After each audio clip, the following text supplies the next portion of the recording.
kata Nabi Muhammad sallallahu alaihi wasallam, ada 7 kumpulan, ada 7 golongan yang mendapat naungan daripada Allah Subhanahu wa taala. Okey, ada 7 golongan yang mendapat naungan daripada Allah Subhanahu wa taala. Yang pertamanya, ayah-ayah, ibu-ibu, golongan yang pertama adalah golongan Imamuddin. Okey, Imamuddin. Apa dia? Imamul Adil. Okey, iaitu pemimpin yang adil. Okey, dari sebesar-besar pemimpin sehinggalah sekecil-kecil pemimpin. Jadi itu golongan yang pertama yang Nabi kata mendapat naungan daripada Allah Subhanahu wa taala. Bukan pemimpin yang besar sahaja, malahan pemimpin di dalam keluarga pun akan mendapat naungan daripada Allah Subhanahu wa taala.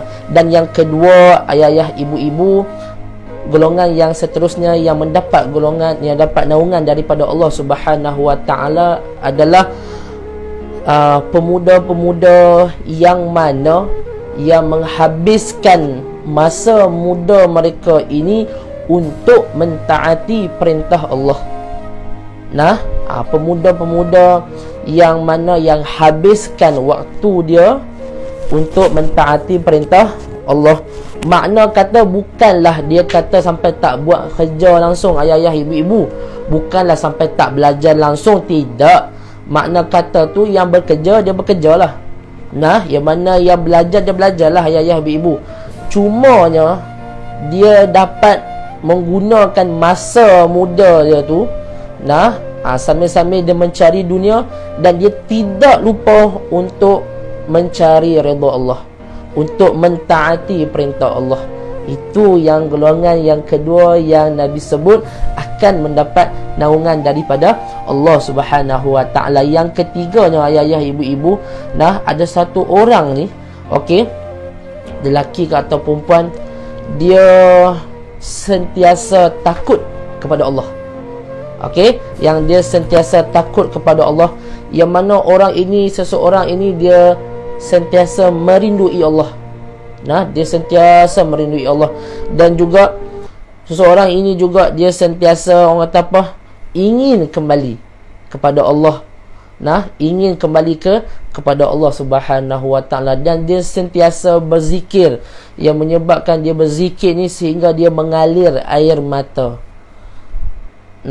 Itu salah satu orang yang mendapat naungan daripada Allah Subhanahu wa taala.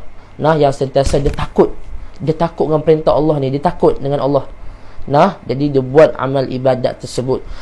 Dan yang seterusnya, yang keempat, orang yang mendapat naungan daripada Allah ni adalah satu orang lelaki ataupun perempuan yang sentiasa hatinya rindu dengan masjid. Rindu dia nak pergi ke masjid tu. Rindu sangat-sangat hati dia nak ke masjid. Makna kata, ayah-ayah, ibu-ibu ni, kalau dia tak dapat nak pergi ke masjid tu, dia rasa gelisah.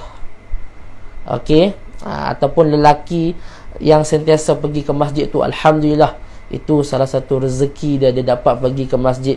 Macam sekarang kita tak dapat di musim pandemik ni, ayah-ayah, ibu-ibu, kan, kita tak dapat nak pergi ke rumah Allah. Dan kalau dapat pergi ke rumah Allah pun, sekurang-kurangnya kita kena ada, orang kata apa, suntikan vaksin dahulu, at least lah. Okey, jadi kita gunakanlah sehabis mungkin. Ketika mana kalau kita satu hari nanti kita dapat pergi ke masjid, dapat pergi ke rumah Allah, insya-Allah kita manfaatkan betul-betul. Itu salah satu orang yang sentiasa mendapat naungan Allah, yang cinta dia, hati dia ni kepada masjid, cinta dia ni kepada rumah Allah Subhanahu wa taala.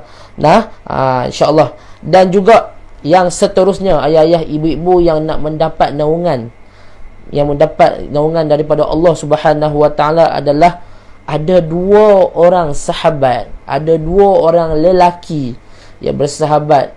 Dia berkasih sayang kerana Allah. Okey, ada 2 orang perempuan yang berkasih sayang kerana Allah. Makna kata 2 orang sahabat ni, dia bersahabat, dia berkawan ni tiada lain, tiada bukan, hanyalah kerana Allah Subhanahu wa taala. Okey. Mana kata dia berpisah ke, dia berkawan ke, semua kerana Allah Subhanahu wa taala. Itu satu orang yang susahlah kita nak dapat sahabat yang macam tu. Berpisahnya, berkasih sayangnya dia tu kerana Allah. Okey. Dan yang seterusnya, ayah-ayah, ibu-ibu, yang keenam, yang mendapat golongan daripada mendapat naungan daripada Allah ni adalah satu orang lelaki yang mana, ayah-ayah, ibu-ibu, dia digodai oleh perempuan. Okey. Seorang lelaki yang mana dia digoda oleh perempuan, yang mana perempuan itu dia cantik dan kaya, dan perempuan itu diajak untuk berzina dengan dia. Okey, dia ajak lelaki itu untuk berzina dengan dia. Tapi ayah-ayah, ibu-ibu, kerana lelaki ini dia takut pada Allah, dia taat pada perintah Allah, dia cakap dia takut untuk berbuat maksiat ni. Mana kata lelaki yang digodai oleh wanita yang kaya dan yang cantik ini, yang mana dia sentiasa takut, okey, untuk berbuat maksiat ni. Itu bukan senang lah, ayah, ibu-ibu, untuk nak mendapat naungan daripada Allah Subhanahu wa taala. Dan yang terakhir, yang dikatakan Nabi Muhammad SAW, yang 7 golongan yang mendapat naungan Allah Subhanahu wa taala, apa dia? Orang yang sentiasa bersedekah. Orang yang sentiasa bersedekah.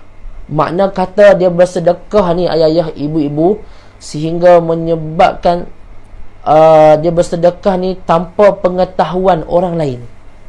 Okey, dia bersedekah ni tanpa pengetahuan orang lain. Itu yang paling terbaik. Ada dalam Al-Quran sebut sedekah ni boleh kita tunjuk dan kita boleh bersembunyi. Tapi yang lebih afdal, lebih baik ni adalah kita bersedekah secara sembunyi. Itu yang lebih baik. Dan ketika kita bersedekah tu, sehingga tangan kiri dia, ayah, ibu, tangan kiri dia tidak tahu apa yang dibuat oleh tangan kanan. Itu yang paling terbaik. Kan kita bisa dengar kan, bila kita bersedekah ni sampai satu tahap, kita buat sedekah ni sampai tangan kiri kita ni tak tahu apa yang dilakukan oleh tangan kanan. Okey. Makna kata kita sentiasa bersedekah, walau apa masa sekalipun, kita jadilah orang yang sentiasa nak bersedekah. Kalau boleh nak bersedekah ni, ayah, ibu, tak payahlah kita nak heboh-heboh, kan? Cukup sekadar kita dengan Allah Subhanahu wa taala sahaja. Itu kita perbanyakkan bersedekah, insya-Allah. Jadi itulah salah satu daripada 7 golongan yang mana yang Nabi Muhammad SAW beritahu yang akan mendapat naungan daripada Allah Subhanahu wa taala. Jadi insya-Allah, mudah-mudahan kita sama-sama, ayah-ayah, ibu-ibu, kita tingkatkan amal dan ibadat kita ni. Mudah-mudahan kita tergolong dalam 7 golongan yang disebut oleh Nabi Muhammad sallallahu alaihi wasallam yang akan mendapat naungan daripada Allah Subhanahu wa taala. Tak dapat satu, okey, tak dapat 1 2 yang saya kongsikan tadi, kok kita dapat semua ke? Mana nak tahu, kan? Wallahu ta'ala alam. Jadi insya-Allah dapat sesuatu tak, ayah-ayah, ibu-ibu, tentang pagi ini? Kalau dapat sesuatu, ucapkan alhamdulillah dan tolong kongsikan live kita ini, sebarkan live kita ini, insya-Allah. Boleh? Yang mana yang belum follow lagi page mymengaji.com, boleh tekan button share, boleh tekan button like untuk follow page My Mengaji.